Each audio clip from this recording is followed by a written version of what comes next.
Titans of war collide, booming in the air. No place left to hide, feel the primal stare.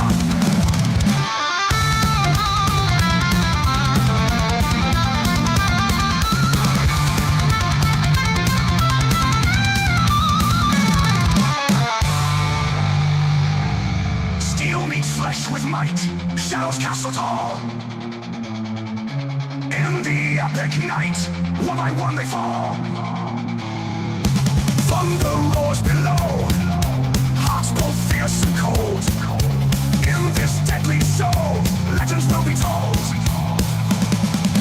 Titans of war collide, booming in the air. No place left to hide, feel the primal stare.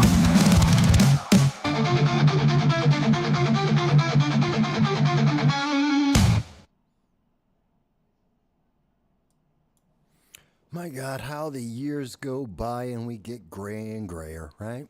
Or at least I do. I don't know. Could just be me. But I am the old man boss, and I'm here with you. It's Saturday at 3 p.m. I thank you all for being with me. I know a lot of people are still out there shopping. You went through the Black Friday. People are shopping today. It'll be Digital Monday or Cyber Monday or whatever the hell they call it. And people will be buying stuff there as well. It's the holiday weekend from Thanksgiving. And if you're wondering, gee, Mike, do you have a scarf on? Yes, I do. If you're asking, gee, Mike, are you wearing a sweatshirt? Yes, I am. Because I'm in New York City.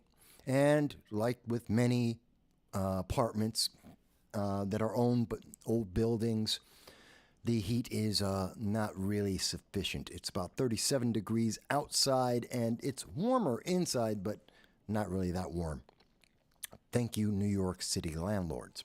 Anyway, that being said, we're talking about some entertainment and some of the things that have been going on. I know it's been a heavy week. I mean, this week, other than Thanksgiving, I've had a conversation with Kit Cabello over at Hard Lens Media. You may recall he did a sci-fi challenge with me. I was over at the Bronx Conservative Party, their live event Monday. I was talking to Darren Aquino, who is the first mayoral candidate or he was the first candidate for the New York City mayor's race. He's a Republican, and he jumped in last year. We were able to reach him this year and to do an interview with him, find out why he's going from TV, acting in The Sopranos and Law and Order, to being in politics. And so we had a little conversation about that. Wednesday, the Liberty First Foundation talking about the challenges facing the nation in 2025. So that's all the politics that we've been doing throughout the week. But as we always say, sometimes you need a little bit of a break, time to step away. And even during the holiday season here, a lot of people get stressed out. It's a very stressful time for many people. So hopefully this will help alleviate some of your stress. We'll talk a little bit about Wicked. We'll talk a little bit about prequels. And I'm going to be playing a game which we were trying last week for the first time, a game called Elin, E-L-I-N. And I thought it was a great game. It's more relaxed than a lot of video games. It's not a first-person shooter, an FPS.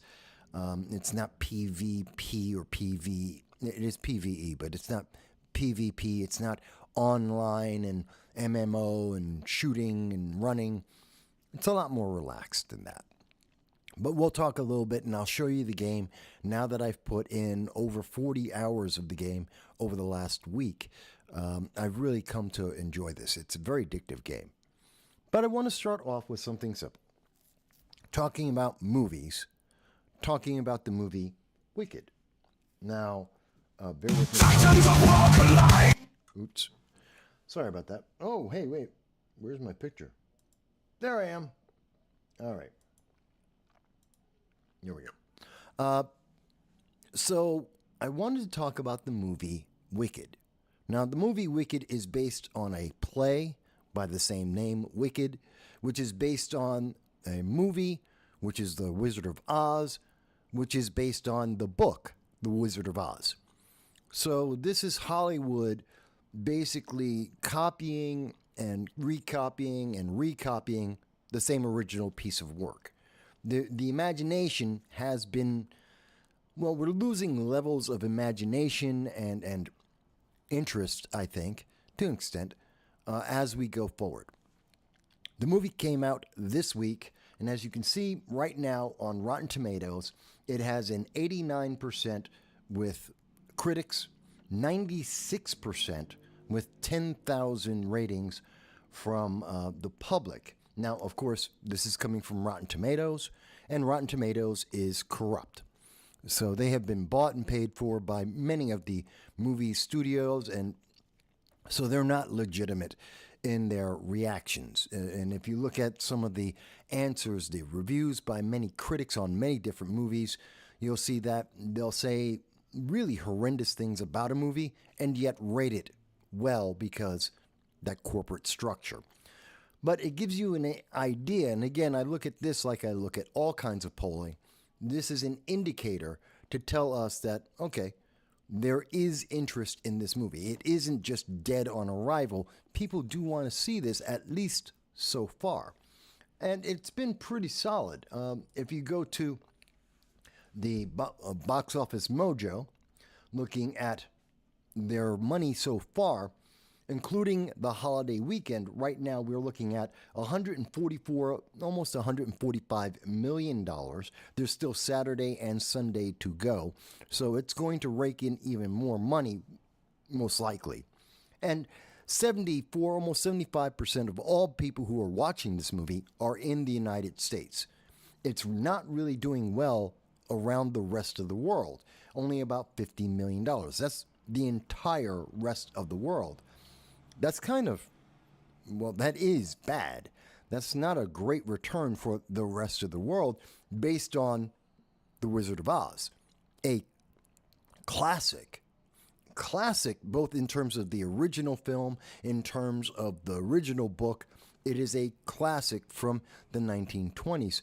So you would expect it would have much more appeal. And the play, Wicked, well, that was across the United States. I believe it's gone overseas as well. So it's been phenomenally successful on Broadway, off Broadway. So you would think that the movie would be doing bigger numbers. Now, that doesn't mean that it's not going to be one of the top films of 2024. It will. But that just tells you how bad 2024 is. I mean, what movie can you point to in 2024 that really did well? That was a movie that actually had legs to stand. There's Deadpool 3, yeah. Name another movie.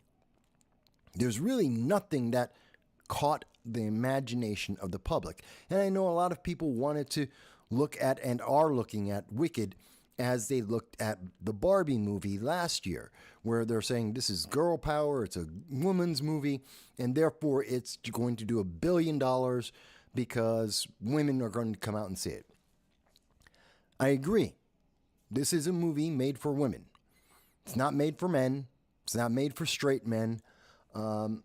It's not really, I mean, not to say that someone can't like it, it's just not made for us. We're not the target demographic. And that's fine. There are plenty of movies that are our demographic, kind of like Deadpool and Wolverine. That's a man's demographic. That's a movie made for men more than anyone else. And this is a movie made for women more than anything else. Nothing wrong with that. That's perfectly fine. And it may or may not reach $1 billion. Okay, it'll be successful. There seems to be no doubt that it'll be successful. But I don't think it's going to be quite as successful as many people thought it would be.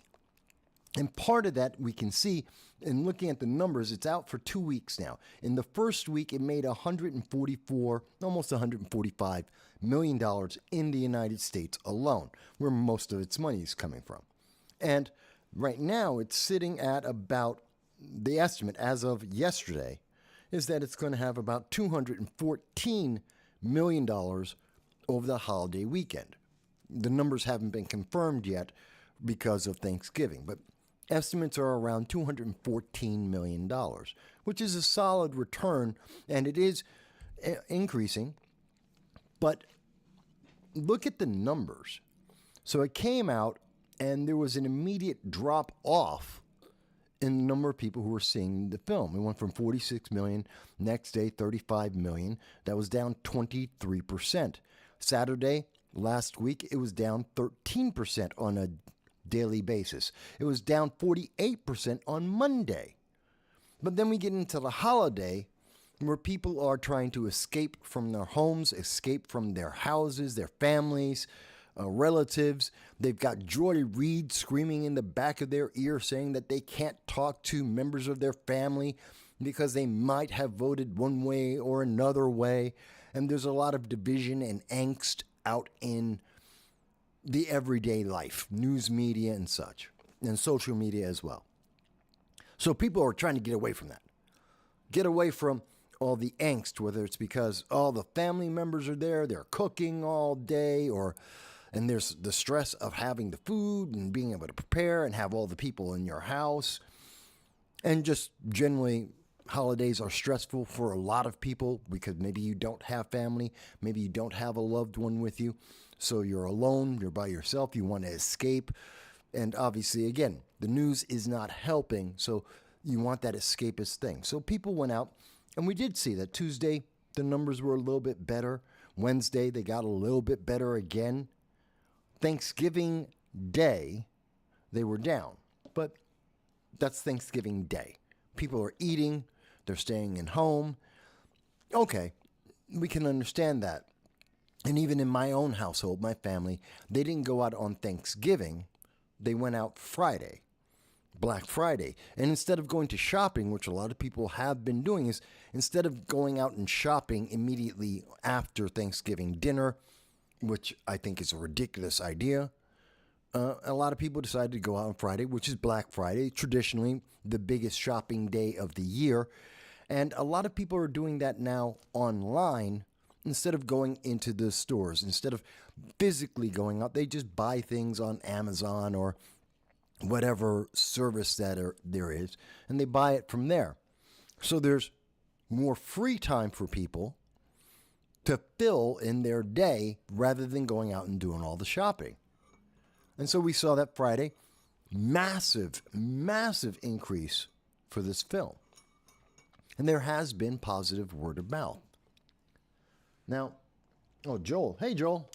Joel is with us, and I forgot to put up the chat there. And Joel says, the theater kids type loved Wicked. Yes. And in fact, you're right, Joel, because in my own family, all the women in my family who went to see the film all had seen the play as well. And they're fans of the play, and so that's what made them decide to go and see the movie.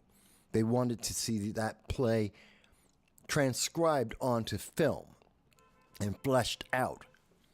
And actually, they were disappointed overall. Not that it's a bad film. I'm quoting one of my sisters, my youngest sister, and she's saying, yeah, it's an okay film, but it's not it's not the play.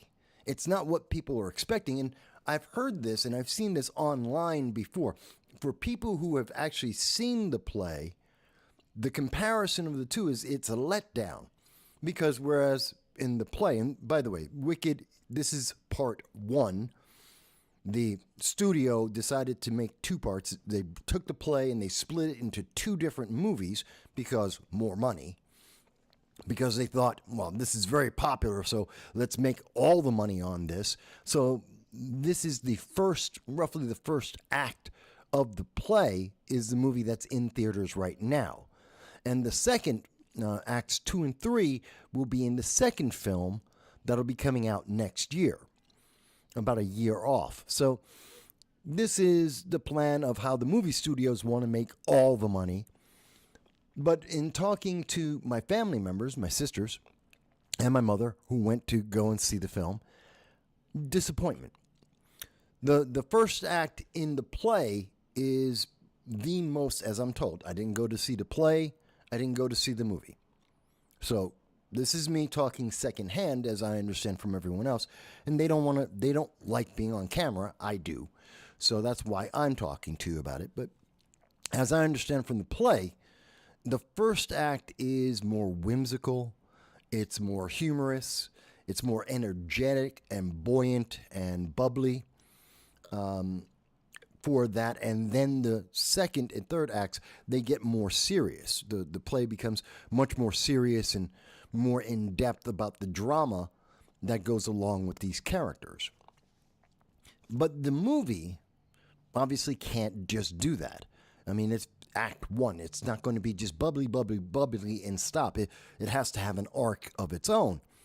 So they changed the story and they changed the characters and the storyline.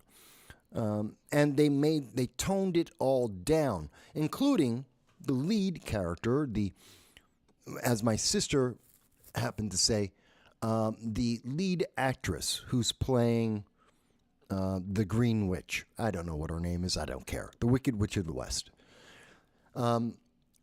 She's my sister, as she described her, said it can be summed up. Her acting was essentially angry black woman. That's the role that she's playing. Angry black woman in green face. Okay. Looks like it. Looking at her responses on social media, that's what it seemed like. But, okay, and this is someone who saw the play, loved the play, and is looking at the movie. So, not enough, it wasn't bad enough or such a change that she didn't enjoy the film, but it wasn't meeting her expectations. Glinda, the Good Witch of the East, yet she also had her character was dumbed down as well as toned down. So there were several of these instances, and she was going through the whole play with me. And quite honestly, I don't know any of the characters. Don't care. And the Wicked Witch is evil. That's for me. For me, I don't even, and I'll get into that when we talk a little bit about the prequels. But that's how she came off with this. And I see. Andrew. Hello, Andrew. Thank you for joining us. Andrew says, theater kids occupied government to coin the phrase. Theater kids occupied government to coin the phrase. Okay, I'm not sure what that means, but it seems like you're talking to Joel. Not a problem. But the thing I'm noticing is, I think we've had too many prequels. We've had too many revisions, too many adaptations. We didn't need a Wicked. We already had the play. I understand movie theaters want their money. And they want as much money as they can with as little effort as they can. And if it's already been proven to make money, they want it. That's the exact reason why Disney decided to buy Star Wars.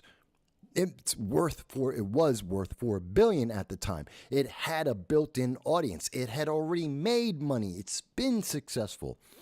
They wanted to tap into that success and make boatloads of money for themselves. That completely failed because they botched it. It's not enough to just say Star Wars and money will fall from the heavens into your pocket. That's not going to happen. You still have to make a good story. You still have to make a good movie. Same thing with Star Trek, where we saw with Paramount. And they thought, well, it's Star Trek. We've made all the movies. We've made the TV shows. It's just manna from heaven. We just have to put the word Star Trek out there and money will come. People will put their eyeballs on that TV screen. The series will be a success. We will make money. No, you won't. That's not how it works. And we reviewed a couple of weeks ago the first trailer for Star Trek, Section 31. It's going to be miserable. It's a movie. It's going to be miserable. But it's another example of what we're seeing, like with the prequels for Star Wars, and what we're seeing with Star Trek Discovery, which was somewhat of a prequel, Brave New World, which was a prequel to Star Trek, the original series.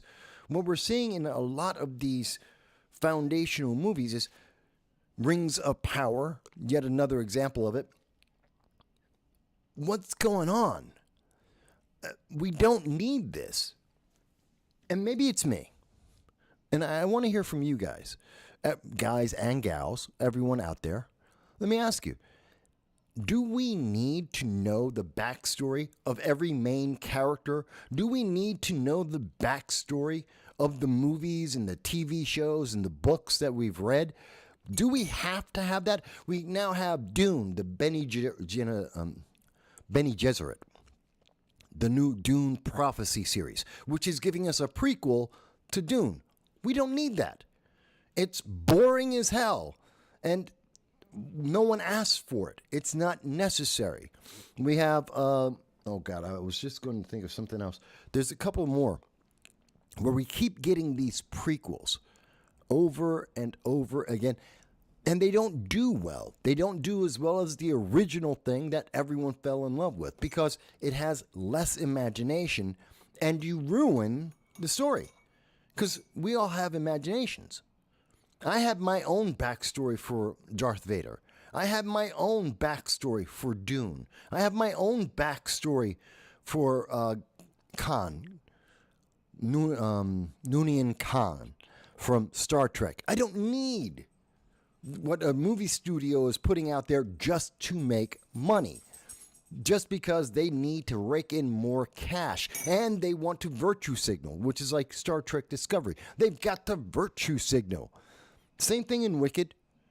My sister was telling me about some of the people who are in this are people from Saturday Night Live, which I stopped watching decades ago. I don't know any of the people who are on Saturday Night Live. But my sister's like, no, this one person, they're from Saturday Night Live, and they're very funny, and they were in the movie Wicked as a background character, and they were completely useless.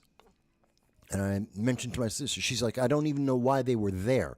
They had no benefit. They're just hanging around in the background.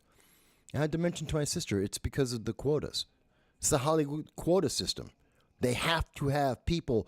They have to have Asians. They have to have black people. They have to have Hispanics in a certain quota. They have to have women. Mind you, there's no quota for men per se.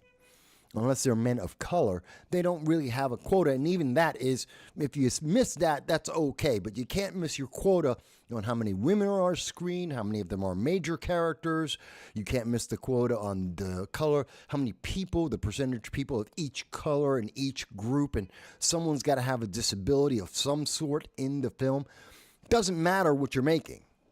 This is why we get black English, black Scotsman and black English when we see like Robin Hood and all these movies. You see, here's this black character that's right there mixed in, and no, you get Rings of Power where there's people who are Asian and black and Hispanic living in the middle of the desert in Middle Earth. No, they're not London. They're not New York City. They're not L.A. in Middle Earth. And so you lose your immersion, you lose your interest when we see these things. And when you start seeing people like this SNL actor who's in, or comedian, who's in Wicked, and they're just there to take up space, to fill a checkbox, just to be there, well, it takes a hit on the immersion. Because now you're thinking, that's someone from SNL. What are they going to do? Are they funny? Because their character is meaningless. Their character has no impact on the story itself. They're not there to be part of the story. They're there to fill the virtue signal quota. And I know I don't like to talk about politics when we do this show, but it seems to kind of be there. Now, let me go back to some of the comments here. Joel says, I don't like the changing of characters either. I read all of the L. Frank Baum stories.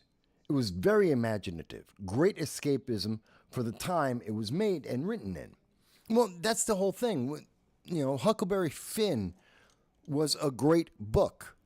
And in that book, racism exists. Slavery exists.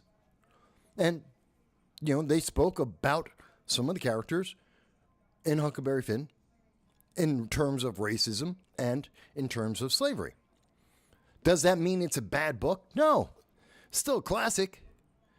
Still the story at the time. If you can't handle it, don't read it. But that's the story. Just deal with it. Don't change it. Willy Wonka and the Chocolate Factory.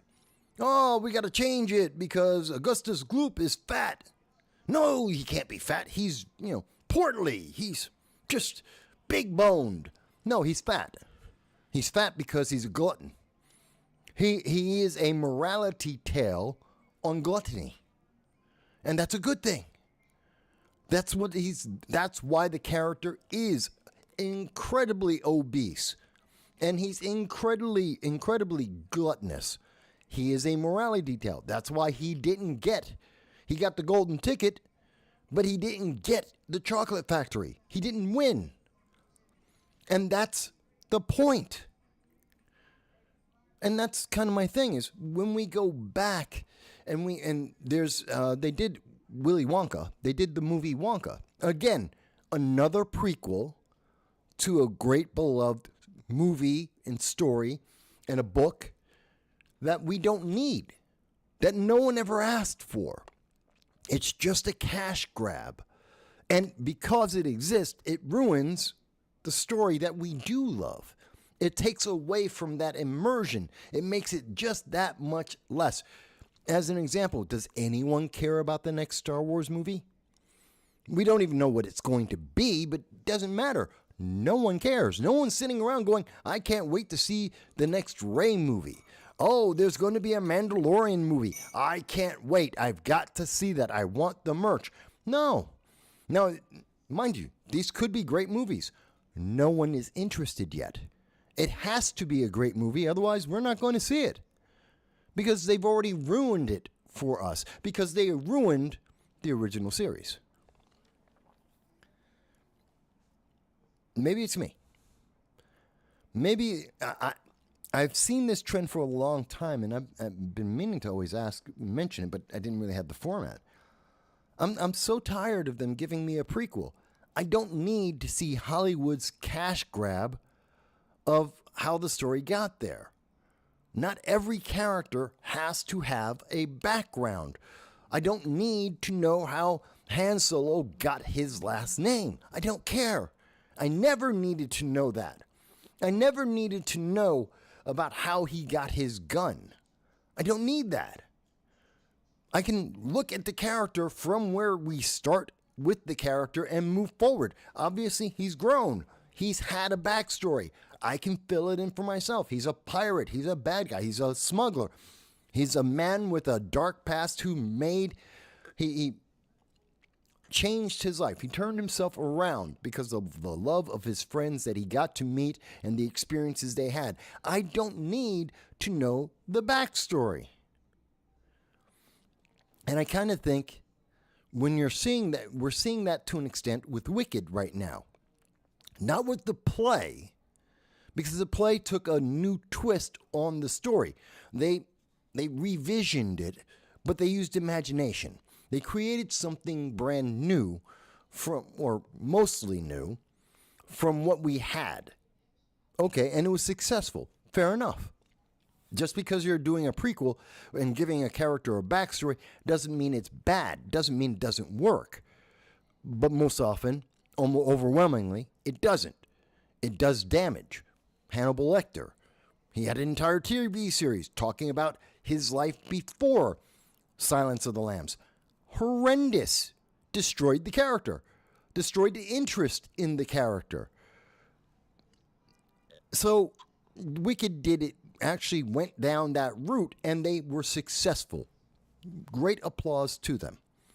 And they had a great play, and they've made a lot of money, and I'm very happy for all the people involved in making that success. And I'm glad women got to see a play that was geared towards them that they enjoyed. Great, they've got content that they want. But then it came time for the movie, and now they're changing that story, not because they need something different for the movie. It's not, they're revisioning it because now they're adding the Hollywood ideology into it. They're injecting their focus into it. And that's kind of bad. I don't like that. And I think that's part of the reason why it's not doing bigger numbers, which it could have been doing from the start, rather than having that dip in there, which I think will come back after the holiday. It's good, but it's not great. And it could have been great because the play was great. Just like Han Solo, the movie could have been great, but they didn't go for great. They went for the cash. Star Trek Discovery could have been great. Brave New Worlds could have been great, but they weren't trying for greatness. They were trying for a message and to take your money based on something, your love of something that they're destroying. Kind of upsets me. We just keep seeing it over and over again. I mean, even the most recent Alien movie is kind of like a prequel. They want you to forget about all the other Alien movies. They want to change this for a new generation because they can't make money off of Alien anymore. It's too old. And they can't make money off of Aliens, which was a great sequel, one of the best sequels in movie history. It was fantastic. And I really I like Aliens more than I liked Alien. But you can't make money off that anymore, the movie theaters. They mind you, if they put it back into theaters, I think Aliens would be making money. Not 3, not 4, not 5, none of the sequels, none of the APV, all that crap. No.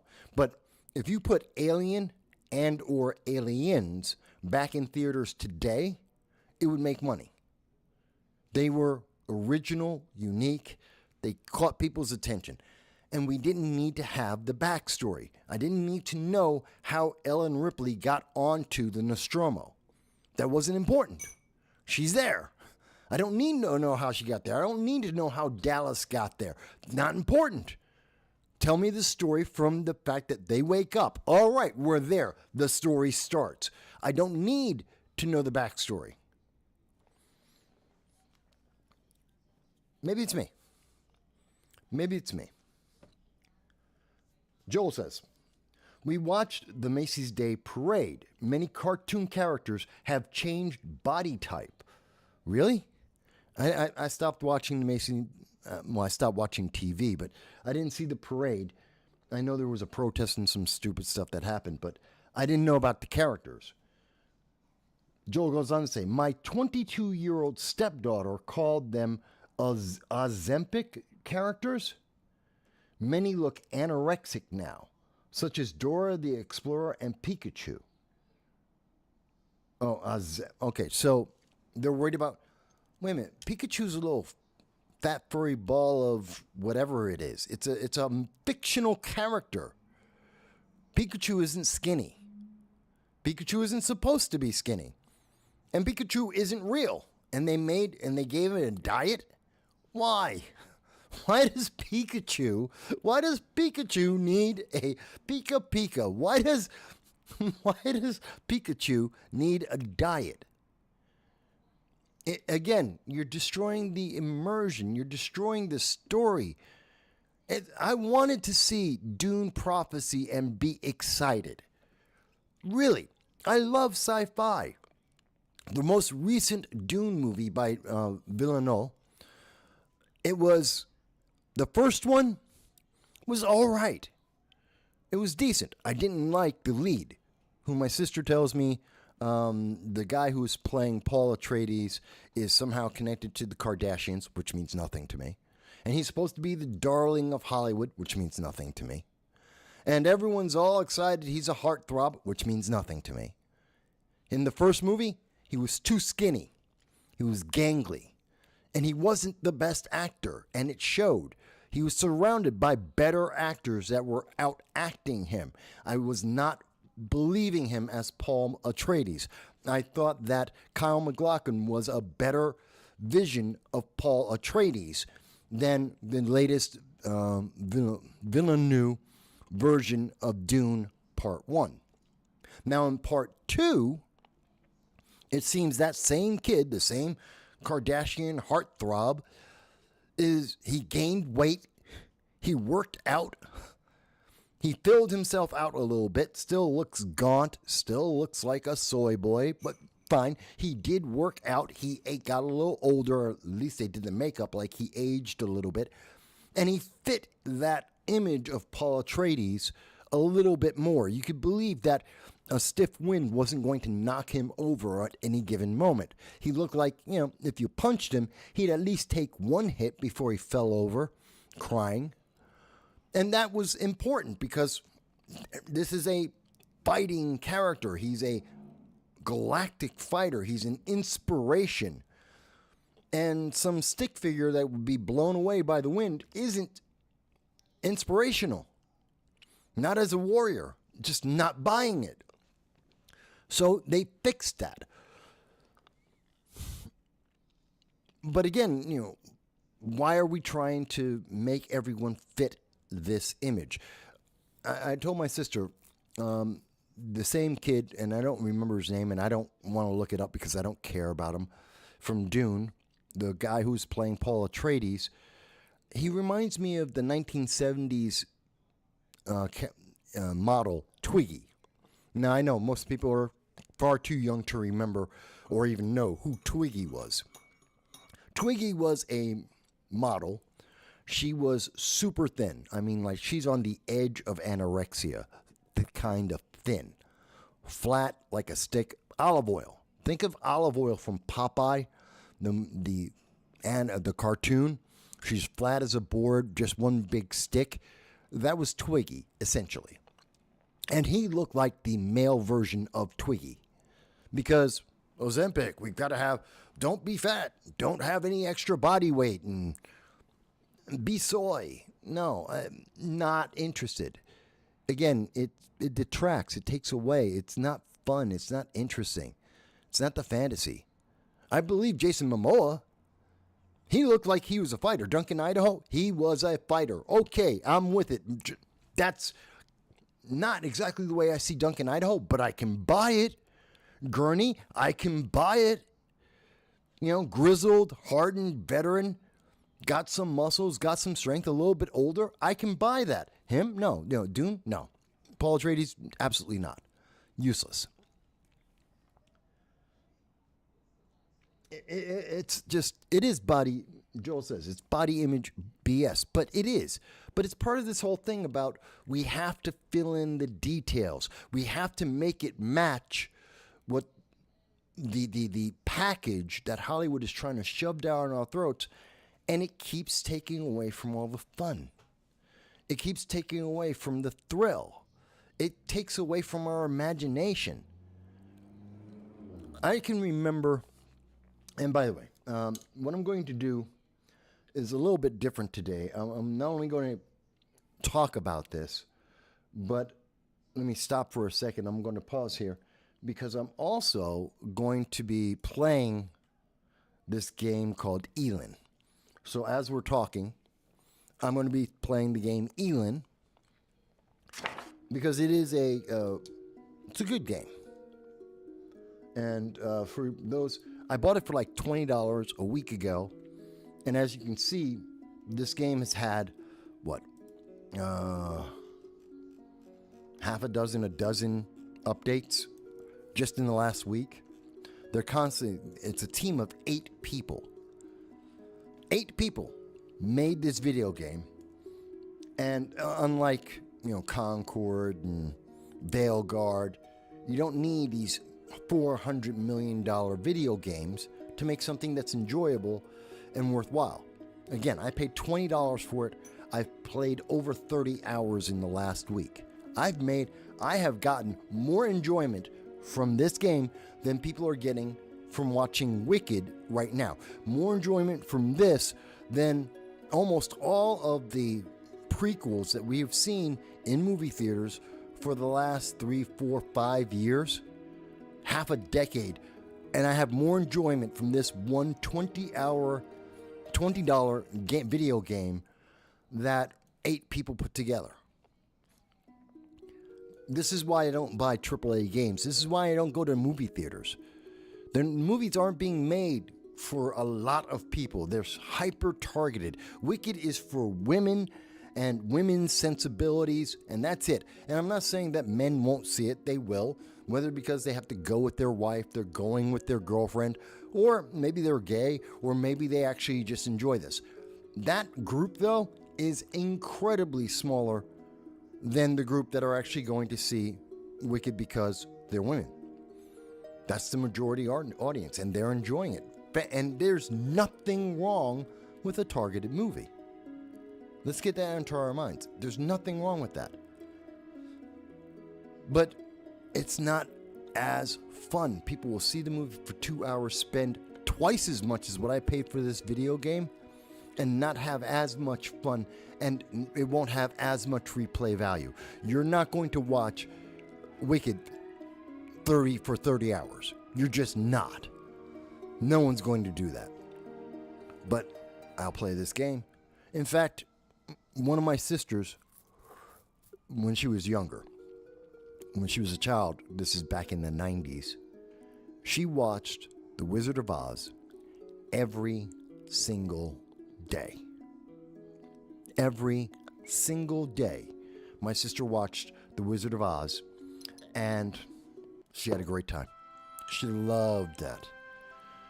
Knows it still to this day. Knows every single line in the entire movie. Knows it forwards and backwards. And she went and saw Wicked, and was not impressed. Was not impressed. This is someone who's deep into the lore. This is her thing. It's like her version of 40K for me. Warhammer 40K. It was her version of Star Wars for me. Or her version of the Marvel comic books for me. Deep into it. She knows the lore. Knows it word by heart. And Wicked didn't hit. The play, she saw that. She loved it. By the way, yes, I have more than one sister. I have several sisters. So, I'm just pointing this out because I think it's important. And hopefully, I know there's not a lot of people. Please like, share, subscribe. The only way we can get more people to do this sci-fi challenge every week, the only way that we can get more people on this program as guests is if you give us a like and a share and help me grow this channel. Give me your input so that we can build this together. I can get 1,000, 2,000 people. I guarantee you there will be bigger names, big names. I have contact with big names in the industry. I mean, people that are on TV and on YouTube and getting 50,000, 100,000 views every time. I can get them on. If I had an audience, you got to get 2,000 people. I know there's enough people. Just hit that subscribe. But anyway, I gotta sell. I mean, if we don't get more subscribers, no one's gonna watch, right? But anyway, so I'm talking about Wicked. I'm talking about the prequels. And by the way, doing the character, it is a pixel game. I'm not big on pixel games. I really don't have great interest in that. But it is what it is. There was just an update too. So let's see. This is, by the way, this is supposed to be a male character. That's what the characters look like. That's supposed to be a man. I mean, whatever. Whatever. That's supposed to be a man. If you say so. But that's what they're saying. Let's see. No, that looks a little... Well, I don't care. That's good enough. So I'm giving you a little bit of run through here. Yeah, we're changing that. No. What am I...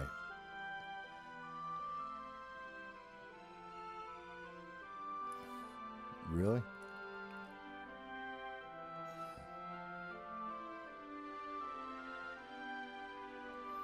Yeah. Well, it's a little too big. Yeah, there we go. Yeah, genie pants. There we go. Good enough. Let's see. We're going to make him... His alias is Poisonfoot. All right. I'm going to make him... a thief. Yeah. Not really changing much. Gonna make him a thief. He should be decent. Yeah, nothing overwhelmingly different. And come on. And this is so I can take saves. All right, let's go. We'll jump into the game. So, I don't know. Maybe it's me. Maybe it's. Are my expectations too high? Am I thinking about this too much and going, hey, I really, really want more than what Hollywood can provide? Because I don't think I am. Hollywood has been at this a long time, and they were able to make movies for a long time, no problem. So it's not like this is something that we've never seen before. Good content, good movies, having great sequels. We know they can do it. They're just not doing it. And I don't really understand why not. They're so busy taking away our history. They're taking away our imagination. They have to fill in the blank. Like, here's the backstory. Here's the story that you must go by. They have to decide what it is. Rather than let you, oh my God, you might have thought that Han Solo was a virgin. You might have thought Darth Vader or no, better yet, going to the Acolyte and Darth Plagueis. You might have thought Darth Plagueis was taller or had different fingers, different types of eyes, might have been purple skinned, maybe was not there hiding in the middle of a cave on an unknown planet, hanging out with Clymere and one of the Acolyte twins. No, maybe you thought he was running around behind the scenes. He was a politician, or very similar to a Politico, trying to set up the galaxy as he looked for Palpatine and was training him so that they could take over the Empire. Excuse me, the Alliance. But they stole that from us. They stole all of that from us. And it didn't make it better. The Acolyte introducing Yoda and turning Yoda into a liar, turning Mundi, Jedi Master Mundi, and turning him into a liar, that didn't make Star Wars better. Having the Acolyte, and between the lesbian space witches and all the different characters, that they stole all the lines, all the classic lines throughout all of Star Wars, did not make Star Wars better. Didn't make me want to be involved with it more. Did not make me have a greater love. In fact, it took away from every moment of my enjoyment. It made it less. I have less interest in Star Wars today than I did a decade ago. And they're doing that to Wicked now. And we're going to get a second movie. It's $214 million. They're going to make a second movie for this. And then what are they going to do then? How much further will they throw it under a bus just to make a dollar, just to make money off of you, rather than give the fans what they wanted? Because that's all anyone's asking for. Give the fans what they want. Stop filling in every single detail, especially with crap. By the way, as you can see, although you see some things moving around on the screen, the game is essentially paused if you're not playing. And there's an inventory right behind me, my head, but you don't really need to see that. It's not important. But essentially, yeah. There's nothing on the left-hand corner, so there's my inventory. This is some of my abilities. Hotbars, sidebar for clothing and gear I'm carrying. Inventory for what I'll be using. Hotbar for attacks and such. This is my health, this is my magic, this is my stamina, essentially. Show you. And this gives you a quick snapshot. As you do things, your skills will improve, and that'll go up. As we go further, we'll get points so that we can increase some of the stats or some other abilities. We have resistances to, like, I can resist lightning because of the jacket I'm wearing right now, a little bit better than what I am before. We have, this is our dodging about. There's dodging for DV, and PV is protection, which is basically armor. So this is evasion, and then there's our armor skill as well. So depending on what items you have and what they're made of, will give you a different capability. Like this is made of coral. What? Oh, yeah, so this is made out of coral, and that's part of why it gives me the properties that it does. So, that being said, I don't know. I understand why people would say some of the things that they say. I really do. But, I don't know. It's, doesn't make a whole lot of sense to me, guys. I don't know. Maybe it's me. I mean, I can accept. It might be me. I could just be not understanding. By the way, you start with the same map, essentially, but what fills in the map, like the different trees, the different animals, the whether there's a dungeon or not, that all changes depending. It's procedural, but this square, this location is always going to be there. Certain dungeons, some of them are random and some of them are in fixed locations. A town is in a fixed location every time you play the game, but everything in between, again, could be procedural when you go into it.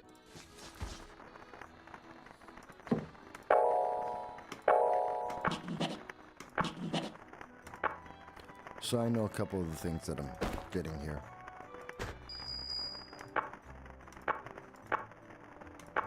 And you can always pause this if you want. And if you're watching it after the fact, and you can read that for yourself.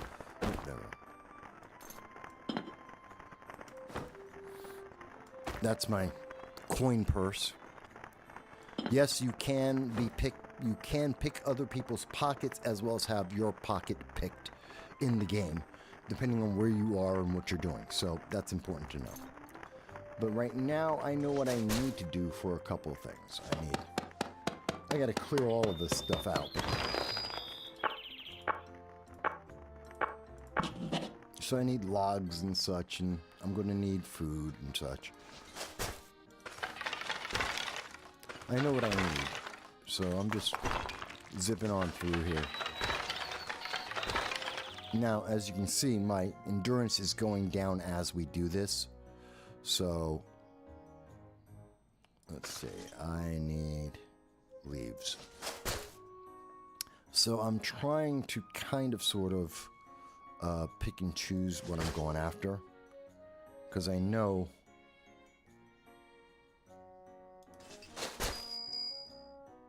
yes, you can have the mushroom. I know a couple of the things that are going to happen here. This is where I can get some of the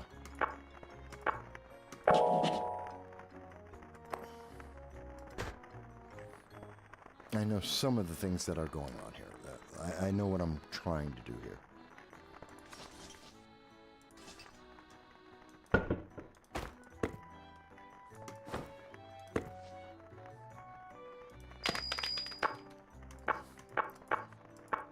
So my character's already tired.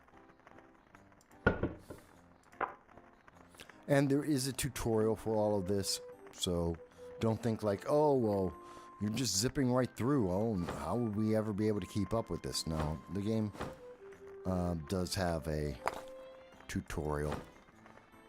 Like I said, I've played about 35 hours of gameplay, so I kind of know what I'm looking to do here.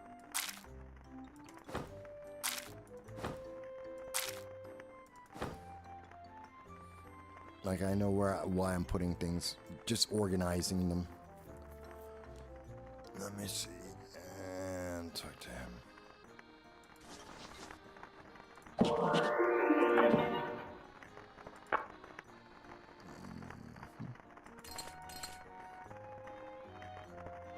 Did I forget anything?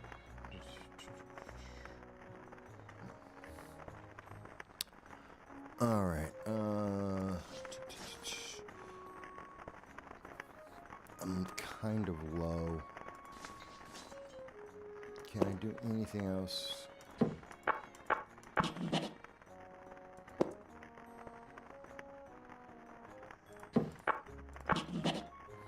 There are taxes in the game, so there's that. I don't know. Guys, you tell me. And ladies as well. Ladies as well. And if any of the ladies think, Mike, you just don't know what you're talking about, you're completely wrong and off base about this, tell me. Do you think I'm completely wrong? Am I out of my mind? Did I somehow not understand? Have I completely forgotten and got this all wrong? I mean, I don't think I have, but it's possible. Yeah, that'll be too much. All right. I can't build that right now because my guy is tired. So let's just put him here. And let's have him sleep for a little bit. So I don't know. I just think that we don't need the prequels. And I understand. A lot of these prequels make a ton of money off of the initial emotion. And I understand why that happens. But they die off. They're not extending themselves. They're not going to be a series that we're talking about. No one's going to be talking about this in 6 months. No one is going to be paying attention to what happened to Wicked in a year. You know, it's over. People aren't going to be like, oh my God, it was such a great movie, and now there's an entire series. I know that's what Hollywood wants you to think. I know that's how they want you to feel. But realistically, not going to happen. It's just not realistic to what we're going to see.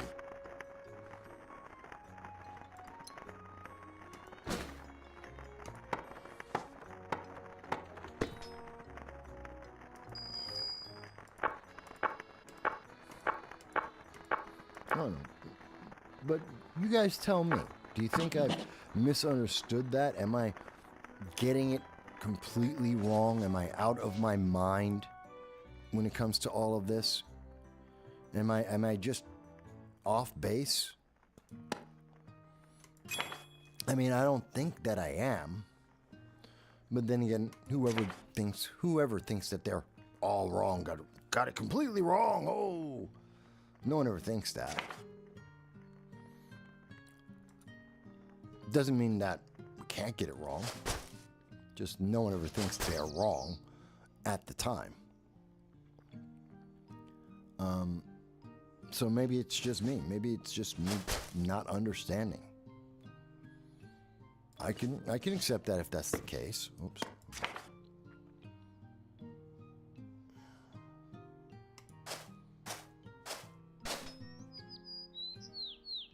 No one has anything to say. Well, I'm also playing the game as we go. And hopefully I can do both reasonably well. Obviously, we're just putting it a place to sleep until later in the game. Just put that there for now.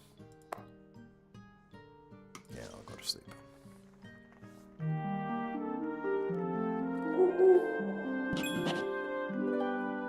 As you can, we can't see it right now, but I just got a notation that I'm hungry.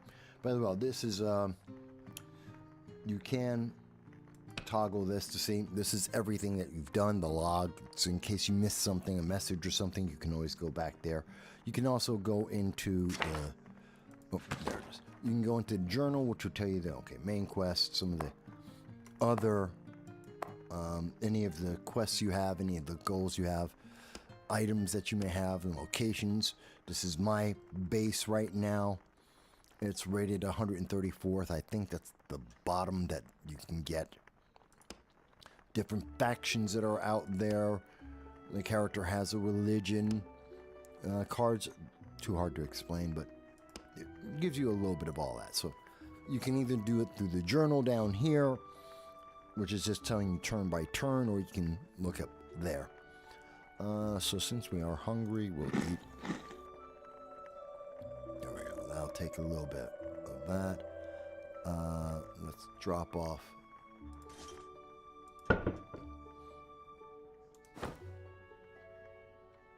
Right click and it'll just autofill the spaces there and drop them in for you.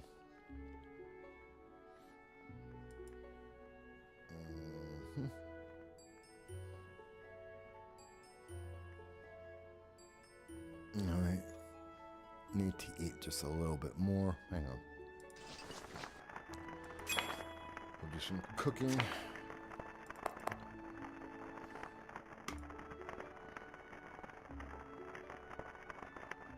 What?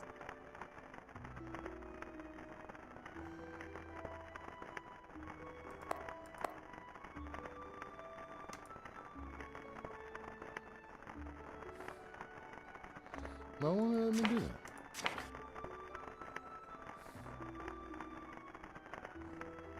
Oh, fuel. Duh. I need, okay. The fire's out. Okay.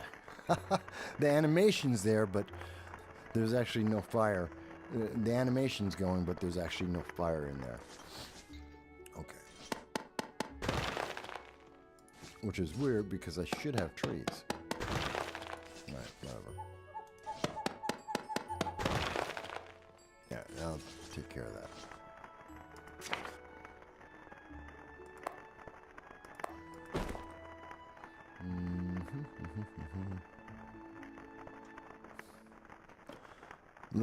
Left control, it will give you the split. We'll just need 2. That'll work. 2. That'll be good enough for now. Now we can do it. Okay.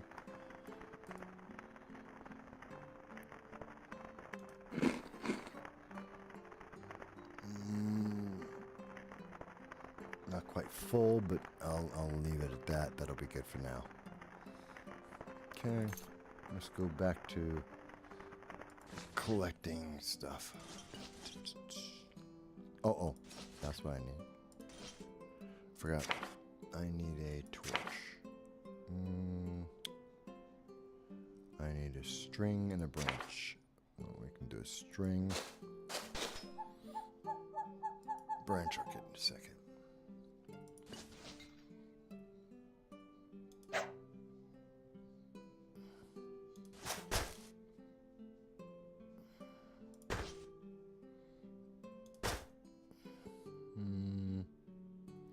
Need some branches.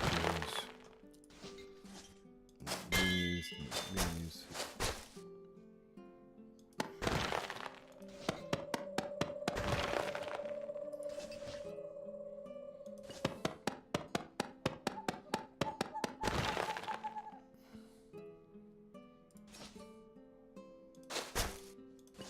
Okay. I don't know. Maybe it's me. Am I really just that old, guys? I mean, do people really like things like Star Trek Discovery? Are people really enjoying things like the Han Solo movie? Are people enjoying the prequels and all these revisions? Really? I know someone will point to, well, Rotten Tomatoes, it's an artificial number. Whether it's the corporations or it's the movie theaters behind them, it's artificial. So let's not go with that. That's not the arbiter of is it really good or bad. And you can say, oh, well, look at the money. Well, again, you have to adjust for inflation. What's the price of a ticket? You know, if you're looking at the price of a ticket for Star Wars in the 1970s was what, $3? And now you go to a movie theater, you're spending $30 per person. So there is that difference there. And is the experience really better now? And I know a lot of people will say, no, it's not. I was talking, again, my family were talking about when they... Oh, that was a monster. That little dough drop, that was a monster. And he tried to kill me. Garbage. That happens. I'm gonna fix this in a minute, but just clean this out of my carrying case right now. I don't need to carry all that.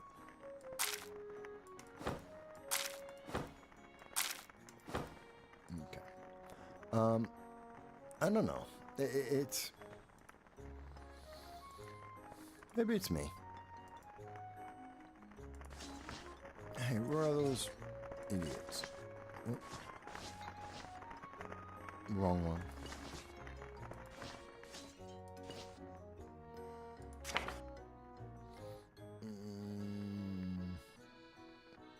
There.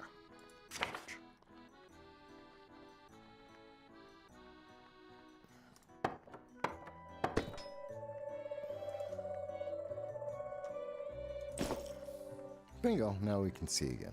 Okay. It's nighttime. Now, I'm doing this kind of fastish, kind of, because I know what I'm looking for. So I know a bunch of the things that they're going to ask about and some of the things that I need to get and build. But it takes a while to figure that stuff out. And even so, I am by no means brilliant at this game. By no means. It can be done better than the way I'm doing it. Okay. 2 and bingo. So he should be full now. That's good. I need to talk to him.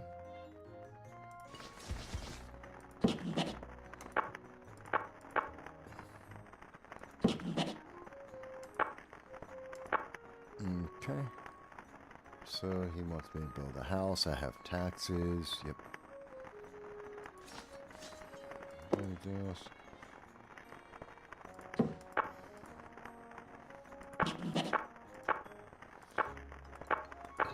We get an extra character. So I'm going to be building an entire village here. Basically, at this moment, I just want to get a couple of essentials built, and then I'm going to go out to dungeons. It's ahead of time, but I'll go to a couple of dungeons and see if I can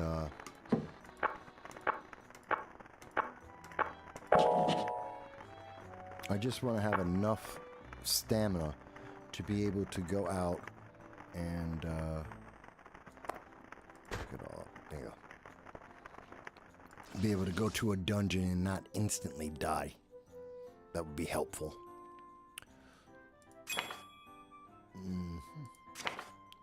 So if I seem like I'm just jumping through a little faster, you know, yeah, I am. I am going through it a little bit faster than what you would probably think. There you go. Basically, anything I put into this container will be sold automatically, magically. At the end of the game day, whatever's in this shipping container gets sold off. I get the cash for it. What's in this one is for me. This is what I hold on to. I did, yeah, I did do that. So that's the difference between the two of them. Let's see. I need to. I like this game. It's Can I get away with... Let's see if I can get away with... So this is the global map. There's monsters on it. So if I'm on this road or any of the roads, safer, not safe, but safer than anywhere else on the map. This is a permanent location. No, I cannot scroll up. No, I can't scroll down. I can't scroll up. I can't scroll down. I'm trying to get over here. And as you can see, yep, that's a problem. I cannot fight that many all at once. I try and fight all of those guys, I'll die.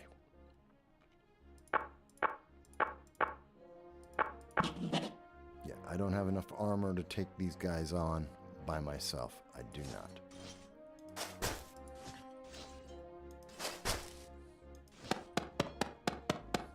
And you probably can't see it on the screen, but down here on the bottom right, at the very bottom, there are numbers down here. That would be how much money I have, how much gold I have, how much weight I can carry.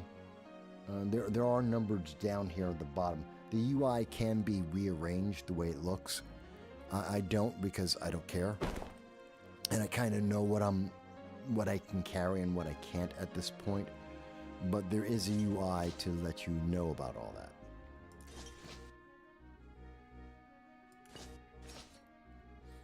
But I basically have an idea of what I'm trying to do. Nope. Oh, God. And this is the next day.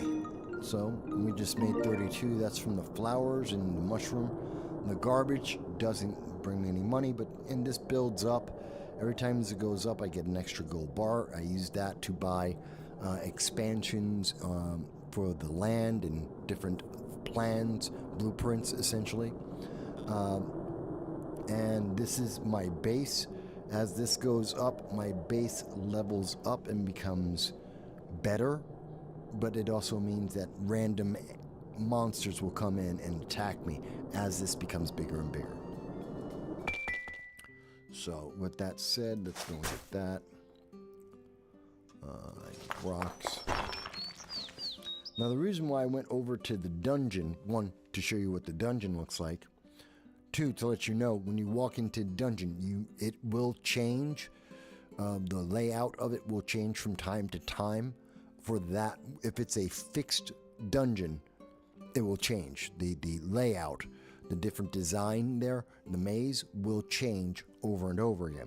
But if it is, if it isn't a fixed dungeon, has a name, is fixed in place, then it will sometimes just completely disappear. It'll be there for a while, then it will just go away. And so, not with you in it, but you know, if over time it will just disappear. So you got to take that into account. You never know what you're going to see, what the layout is going to be. It changes. So when you go in, sometimes all the monsters will be right there at the door waiting to gang up on you. Sometimes they'll be nowhere near you at all. And so you can go around, grab a bunch of loot, armor and such, so that you can actually survive the fight.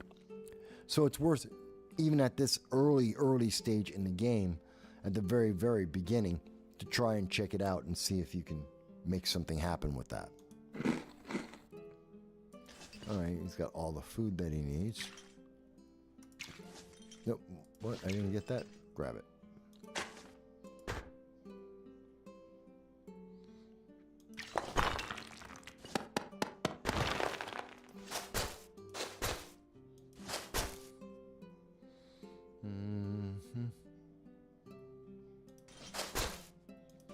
If you're wondering if I'm grabbing very specific things, I am. Because I know what I need to get.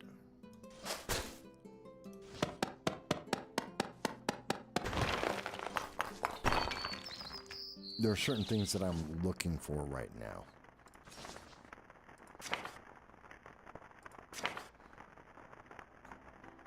This extends the life of the food. so that food will be better for you. Try to eat the same things on a regular basis. It'll make your character grow faster, which is never a bad thing, of course.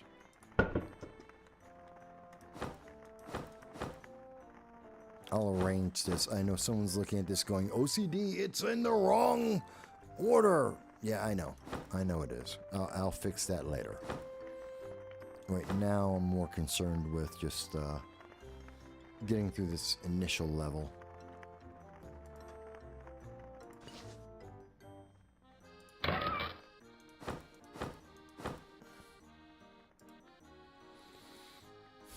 Because I'm going to clear out this area first.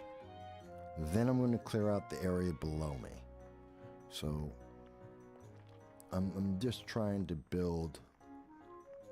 Can I do this now?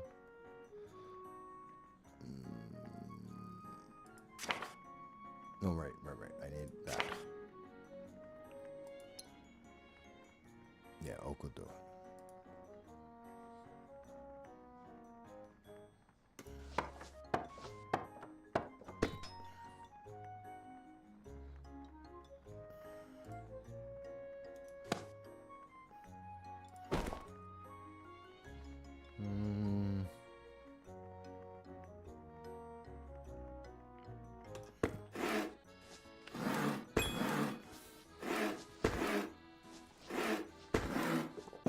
May not make sense, but I know what I need. John says, hang on. So we got some comments in here from John. John says, didn't see Wicked.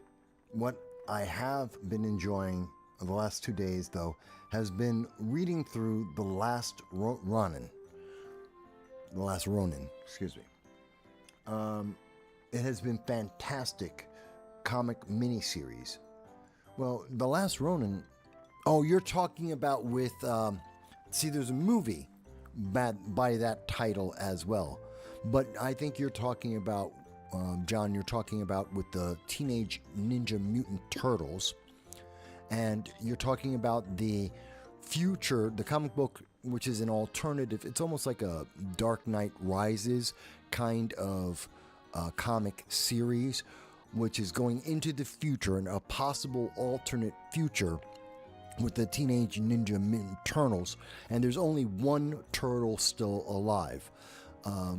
3 of the turtles and Master the Rat, can't think of his name right now, are all dead. And so you have to try and figure out who is the last of the Ninja Mutant Turtles that's still alive. What happened to all the other turtles? What's happening in that future world? I mean, and they pick up things about April O'Neil, Casey. They have all the characters in there.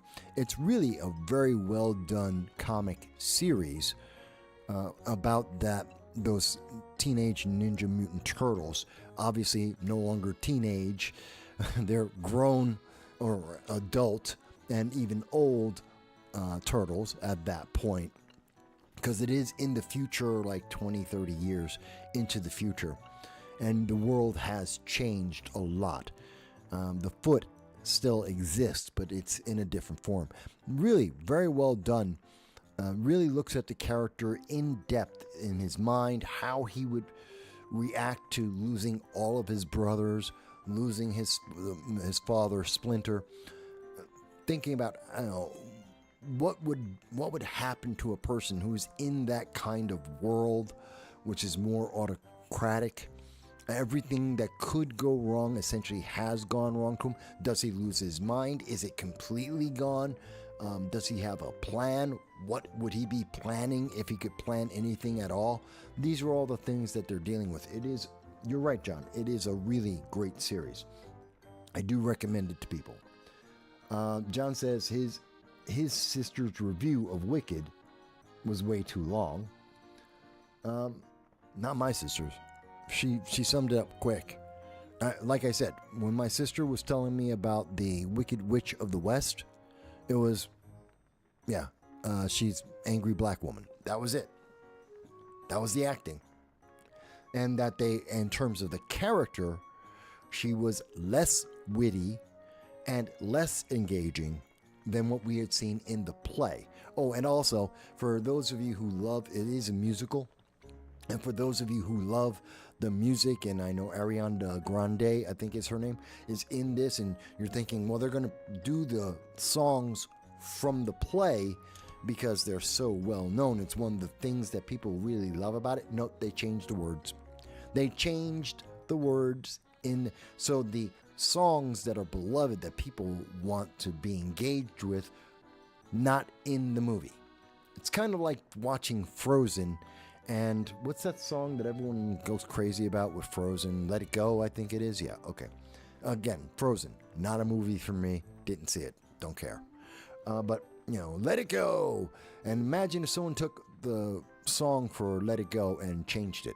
They changed the song for Little Mermaid. People were pissed off. Same thing is happening with Wicked. There you go. John goes on to say, yes, the Ninja Mutant Turtles Ronin storyline. It has been fantastic. I'm a huge fan of the original comics from the 80s. I was around when they made them. We were fans back then.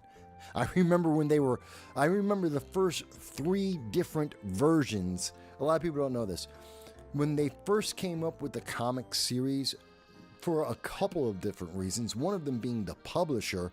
They had a publisher, then they lost a publisher, so they rebooted the entire series, restarted everything, had a series. It went in a sci-fi kind of direction. They didn't like that. They rebooted the entire series again, started again from the beginning with another new publisher, had the 3rd version. I think this is the version that most people know about in the 90s that wound up being converting into the movies and the cartoon is, I think, the 4th or 5th version of the Teenage Ninja Mutant Turtles. And I remember when they were just a monthly, kind of like a magazine, not quite a comic book. It was in black and white sketch art, really nicely done. But it was in black and white because they couldn't afford the ink. And it would come out, it wasn't monthly. It was kind of, they could afford to make a new comic, so they did. And then they'd publish a new one, and you'd have to wait until they could make enough money so that they could publish the next one, so it wasn't consistent. It was really interesting. But going on, I'm digressing from your point, John. And you go, so he's a fan from the 80s, and I know which John this is talking to me. You weren't born yet.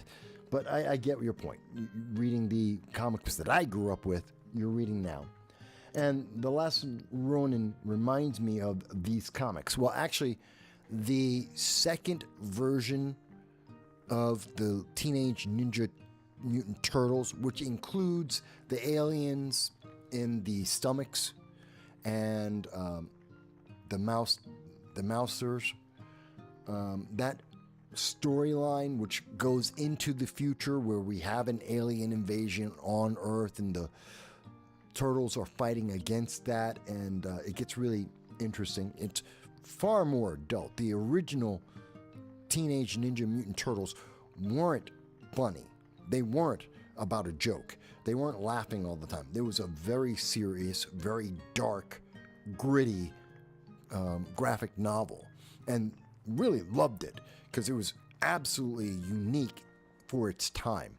And there were a lot of anamorphic characters in there, not just the Turtles, not just Splinter, Rocksteady, Bebop. They weren't human beings. They were just a rhino.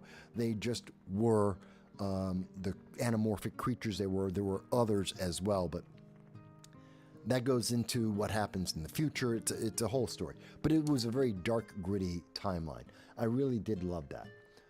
And that timeline essentially is the timeline of the new Ronin, Ninja Mutant Turtles Ronin series.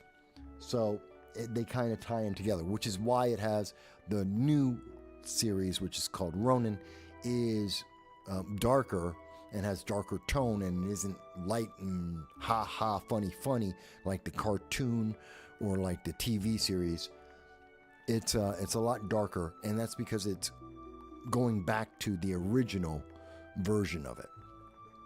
And as for the two latest new versions of Teenage Ninja Mutant, that really claymation crap that was put out by that one guy who did the anti-Christmas claymation special, I hate it. I hate that. It wasn't Patton Oswalt, it was the other guy who, horrible, did not like that, do not want to see it. John finishes up with, because I'm reading as I go here, it's very much a Dark Knight Rises feel to the book. Yeah, it is inspired by that. But it's also inspired by the original dark tone of the original Ninja Mutant Turtles. So it's actually more true to the original storyline and heart of who they are than what we see now, what's become pop culture known. Much darker.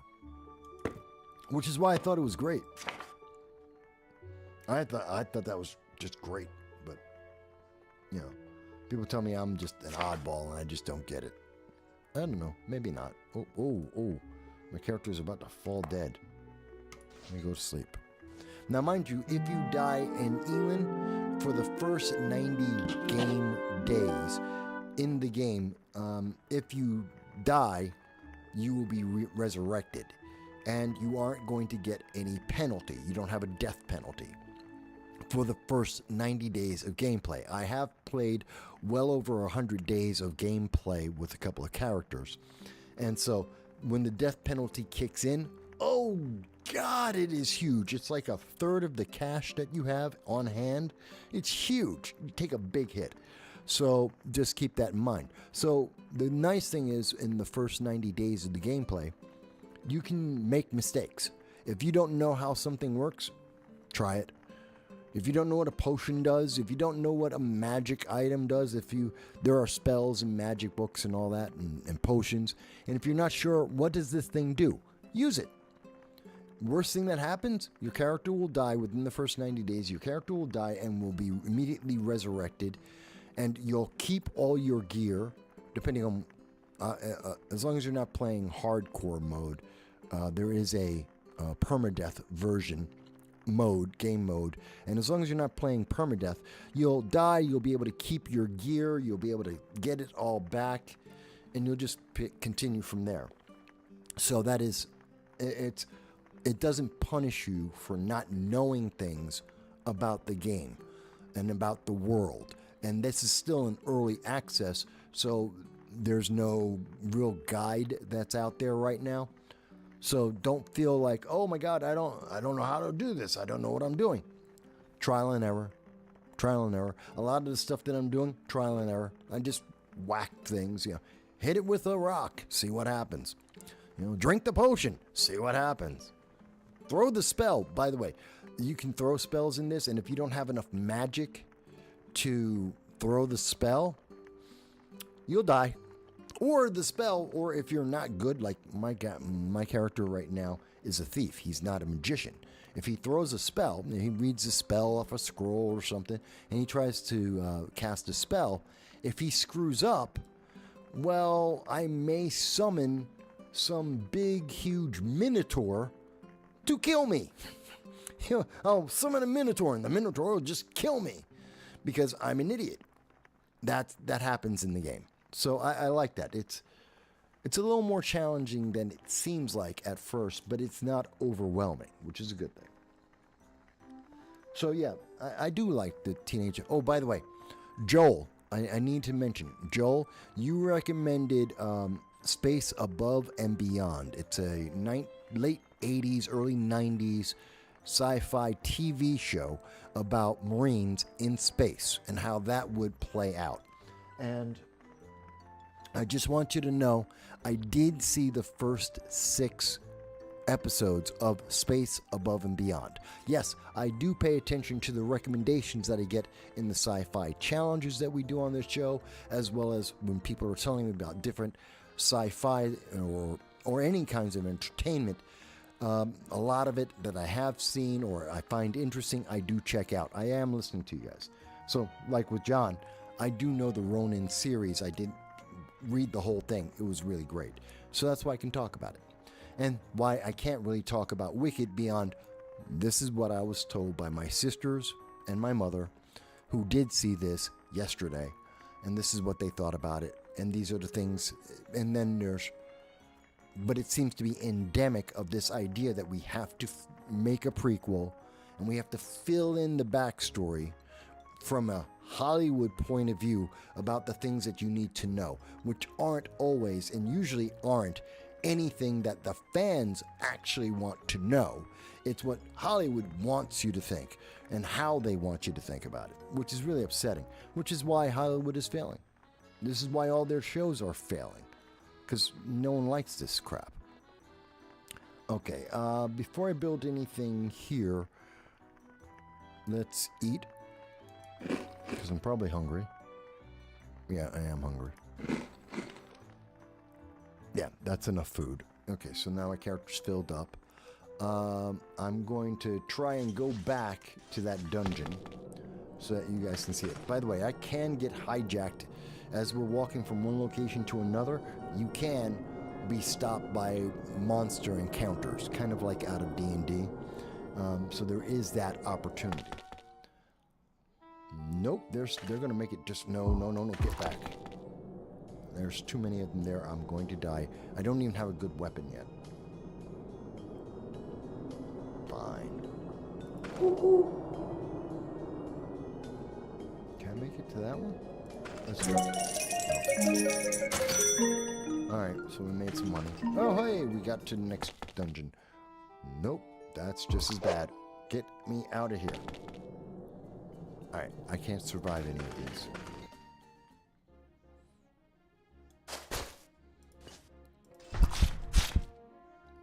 See what I mean? The pig's gonna kill me.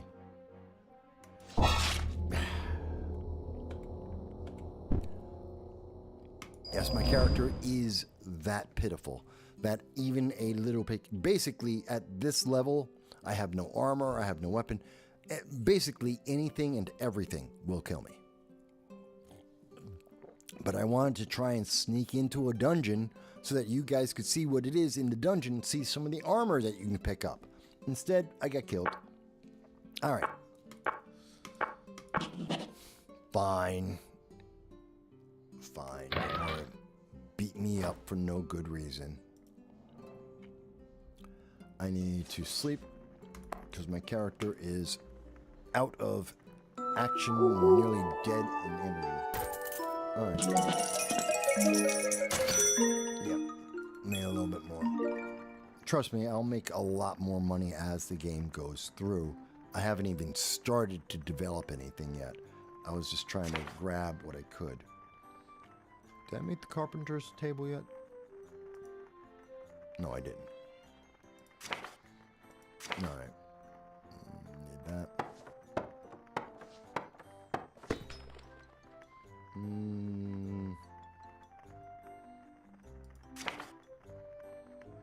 Oh, where's the rest of it? Alright. Hang on. Why is this not connected? It is connected. Alright. Oh, I'm way behind. Alright.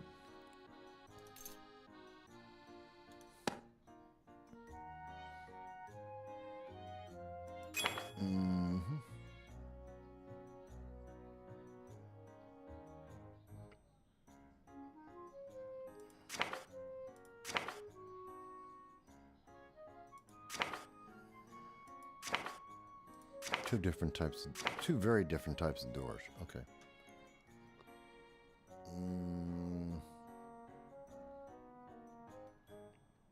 Armor. This bucket, so to speak, is my armor.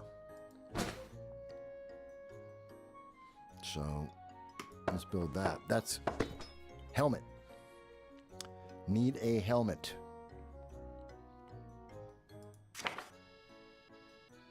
We need a desk.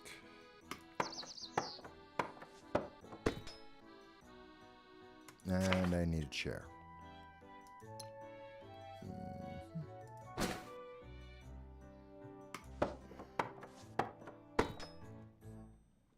All right.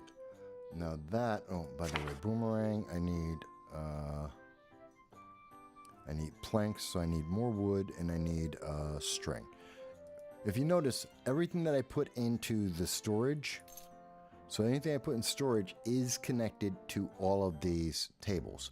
So I don't have to worry about one or the other. They're all connected. So once I put it into storage, whatever storage box that I have, it will be shared with all of the stations here. So that I don't have to worry about that part, which is, you know, good. That helps.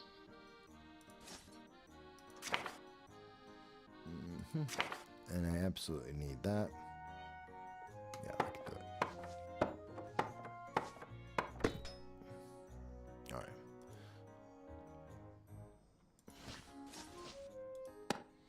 So those 4, that's it. These are my main stations, and realistically, I should have done this faster, but I was busy trying to make sure I let you guys see everything that I'm doing, see some of the different things in the game. But one of the first things is to get all the stations, the basic stations that you need, build them as fast as possible. That'll allow you to build armor and weapons and everything else that you need. So, let me see here. My character's out of energy, so let's just grab the garbage. Real quick. Anything else? No. Get some food. Go lay down. Go sleep again. Boom.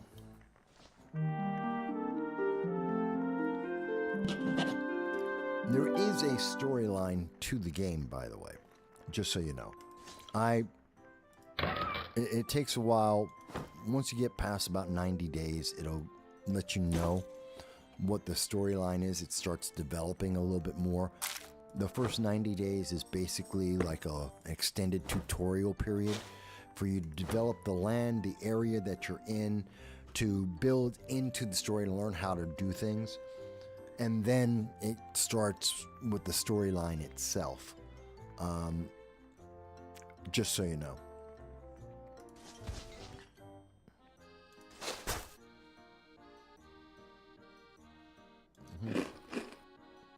That's poisonous. They may not show that it's poisonous, but I know that the red mushrooms, they're poisonous. So I'm not eating that. Prior knowledge helps.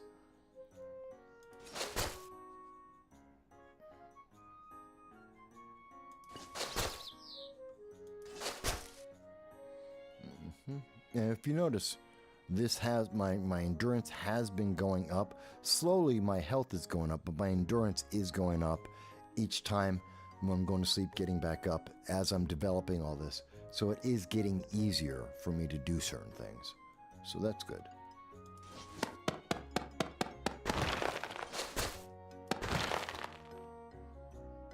You may not notice it right away, but I do know that I have noticed it.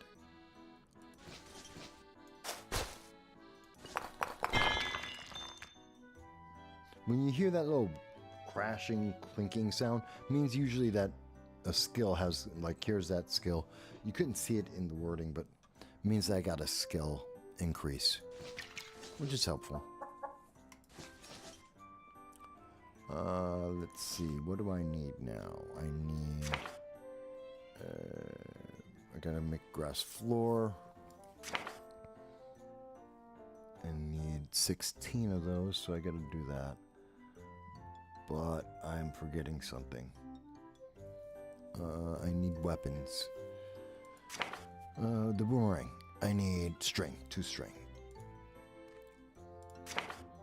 Where's my, oh, right, string's there. No, string is in the other one. Where's the string at? String. Nope, it's in the first one. It helps to remember where, there it is. Do I need 2 of those? Well, it doesn't matter. I can only make 1. Is that enough? Nope, I need 2. Great. Alright, time to find a vine. And also...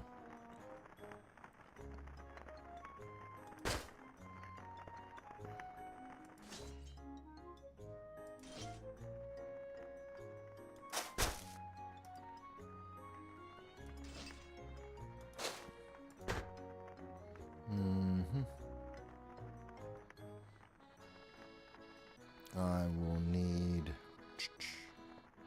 that. I need that for food. Where are we at? Alright, 15. I need... Uh-oh.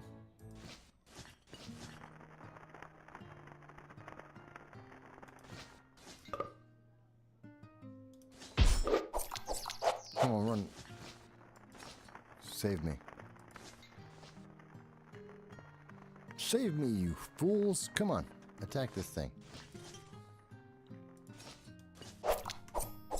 Go, run.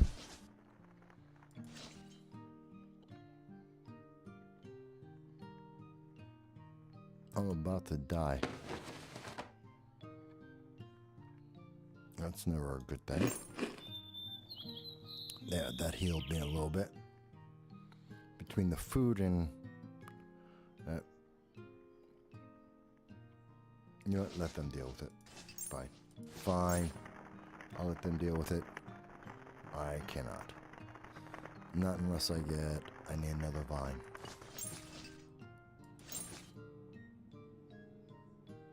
There.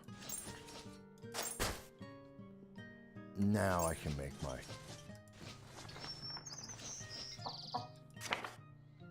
Now I can make the other string.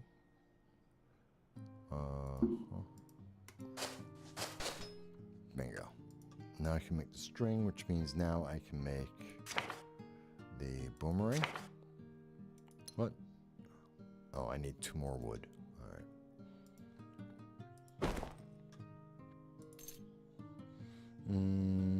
Where's my wood? Do I have oak? Yeah.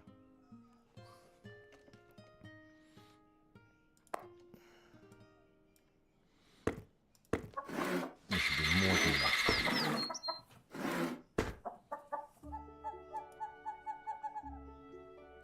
Okay, they just killed that eyeball monster. Just checking if anyone left a comment. Now I can make my boomerang. I like the boomerang.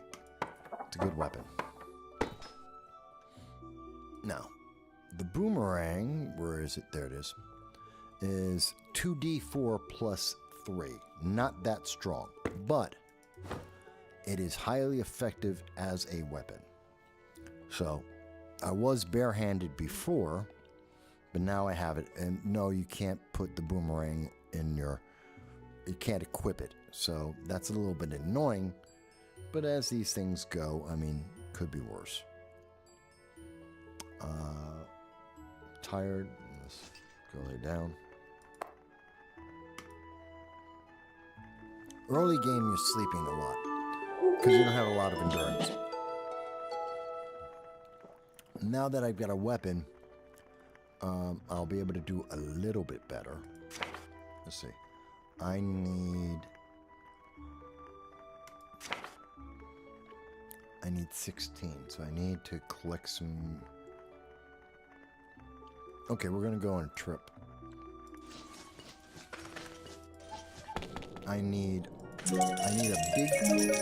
There's stones in the game, literally, rocks of different hardness, and what I need is... That's like granite. And what I need, but it's only got a hardness of 18. There's significantly stronger stones in the game. And I need one of those. Like, this is the only 13. It's not worth my time. It's not worth it. Oh, hey. Now you'll get to see. Now, that may not seem like that was that tough, but that guy, if I try to hit him with my hand, I would be paralyzed. If you're too close, he'll paralyze you, and then you die. Especially when you have no armor. There's another one somewhere around here. So, it may not seem like much, but yeah, that guy's a problem.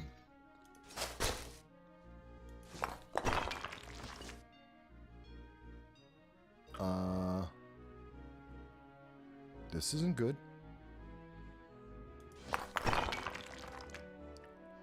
These are fanatics, and they will kill me in a heartbeat. Yeah, they're violent. They are. You don't even want to know what they're doing to that person. You don't even want to know. It's a dark game sometimes.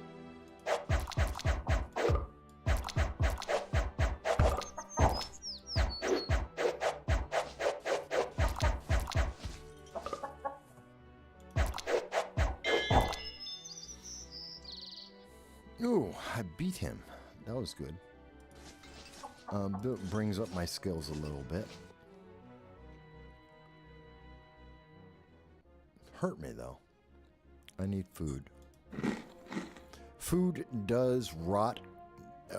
There are a lot of things that do rot as you play. So keep that in mind. There are ways to store food and slow it down, but not as many as you would like.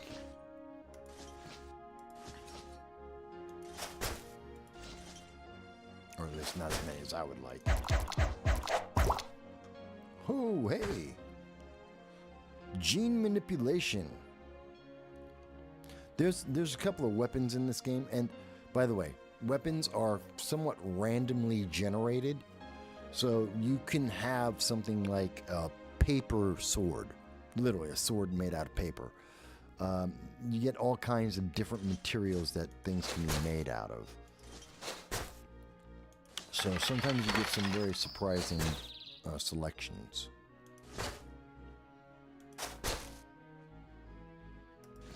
You never really know what you're going to necessarily get.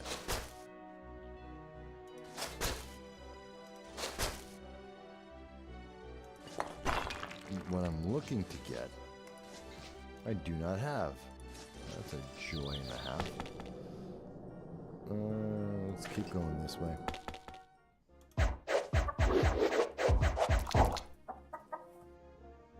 Well, that was unpleasant. Eat. Okay. No, that's that weak stone. I want a better stone. Oh, mouse. They have diseases on them. The mice are diseased.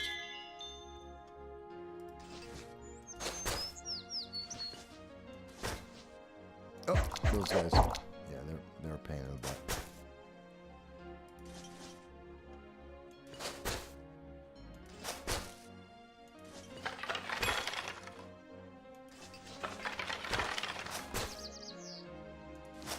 I'm gonna need this, yes I know.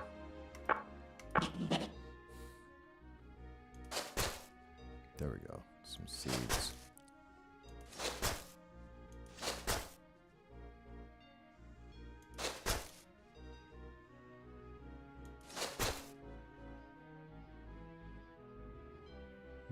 Oh, gotta go back.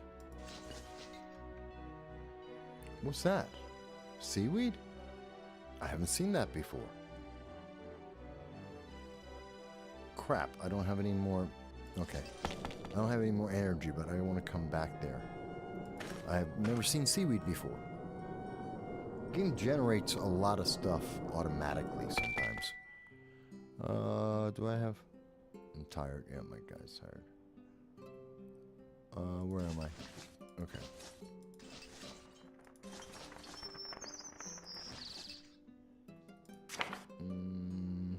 There we go. So I need 16.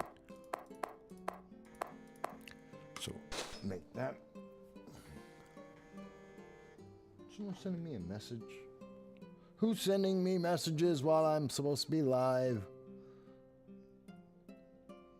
Oh, okay. We'll go back to that in a second. Yes. Hey, Larry Sharp's going to have a show today. He's doing an AMA at 7 o'clock. Just got a notification. Not from YouTube, because they don't tell you anything. Hang on one second, folks.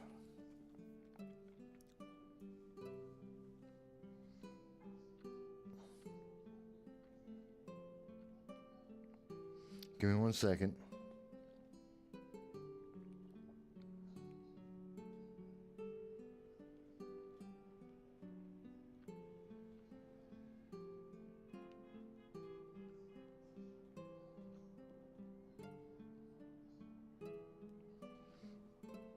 Okay.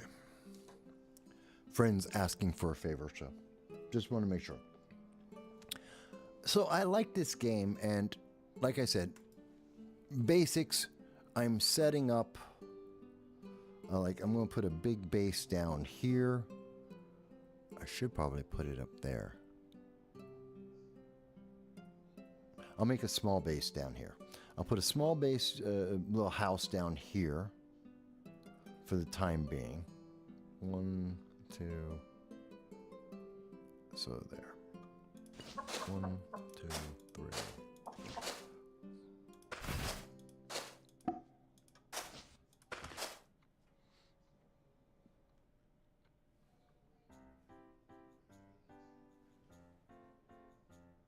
Okay.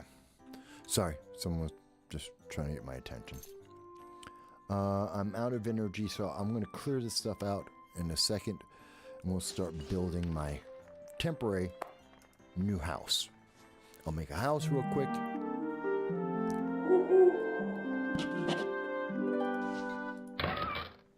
So you drop that off. That'll make me some money real quick. That is important for later in the game. So not important right now, but it is good to have. It is an important feature. Let's clean this up a little bit. I don't need to carry all this. It has extra weight that I don't need to have. Don't care about the seeds. And again, when you put things into the general storage, you can always access it afterwards.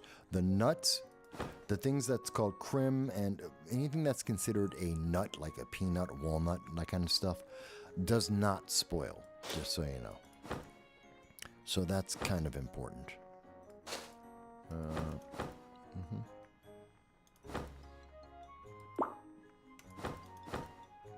That's important. All right. Close that off. Sell the poison mushroom. And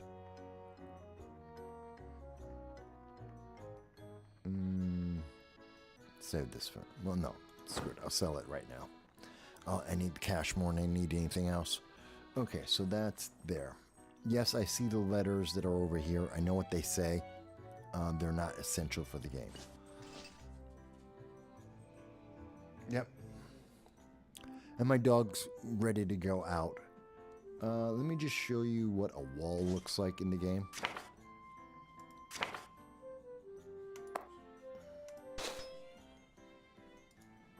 So that is my wall.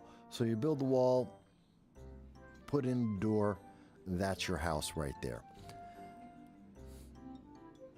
I'm going to continue to play because I like this game. And like I said, I just enjoy it.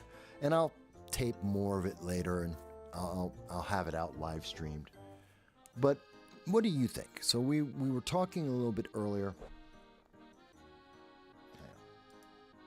So we were talking about Wicked. We're talking about prequels in general, the lack of imagination in Hollywood, how it's taking away from our enjoyment of entertainment that we've loved for so long. We've seen it done and abused on books and TV and movies, especially in movies. where they've abused and destroyed all of these legacies and these institutions, these series that we have all come to enjoy so much. Do you agree? Do you disagree? Do you think that the movie Wicked is better than the play Wicked? And does the Wicked movie or the play, does that change the way that you look at The Wizard of Oz, whether it's the movie or the book? Do you think that any of the prequels we've been getting from Hollywood, that they're worth it, that they're better than or as good as the original series that we've been seeing? Like, is Star Trek Discovery, which is a bit of a prequel to Star Trek, the original series, is that better than the original Star Trek series? Is Brave New World better than the original Star Trek series with Kirk? Is any of that really worth it? Was The Acolyte better than Star Wars Episode 4, A New Hope, which is the origin of the whole thing? Did you think that was better? Or do you think that they're making it worse and making entertainment less entertaining? And is it more fun and interesting to watch me play a $20 game made by 8 guys in early access than it is to spend $30 to see a 2-hour movie that's rewriting the things that you love? Which one's better to you? Let me know in the comments. I look forward to it. Please consider giving us a like and a share, and most of all, please subscribe. We got 132 people following us on Old Man Vass.